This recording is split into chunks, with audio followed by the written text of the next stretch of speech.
আমতলা যাবে? হ্যাঁ যাবো, চাপো। কি ব্যাপার সেলিম, তুমি আমাকে ইগনোর করো কেন? তো কি করব? সেলিম, আমি তোমাকে কত ভালোবাসি আর তুমি আমাকে কোনো পাত্তা দাও না। আমার মধ্যে কি কমতি আছে বলো?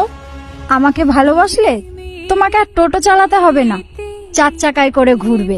এই তোমাদের মতো বড় লোকদের একটাই সমস্যা, গরিবদের মানুষ মনে করো না। আমি তো তোমাকে আগে বলেছি আমি বড় লোকদের পছন্দ করি না। এমন বলো না, আমাকে বিয়ে করে নাও প্লিজ। আমি ভাবতাম মনে হয় শুধু আমিই বড় লোক পছন্দ করি না, কিন্তু আমার মতো আরো কত লোক আছে। এই যাও তো, বিরক্ত করো না, আমার কাজ আছে। সরবে না গায়ের উপর দিয়ে টোটো চালিয়ে দেবো? আচ্ছা, তোমাকে একটা কথা জিজ্ঞেস করব। হ্যাঁ বলো।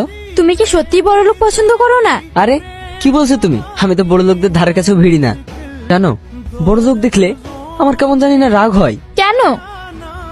ওই যে দয়া মায়া ভালোবাসা কিছুই থাকে না, টাকার অহংকারে ডুবে থাকে।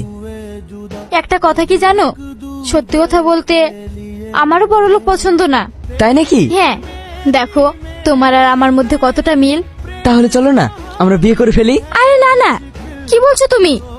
আমি তোমাকে চিনি না জানি না, তুমিও আমাকে চেনো না জানো না, এটা কিভাবে সম্ভব? তুমি আমাকে বিয়ের পর জেনে যাবে আর আমি তো তোমার ব্যাপারে জানি। মানে? না মানে তোমার কথা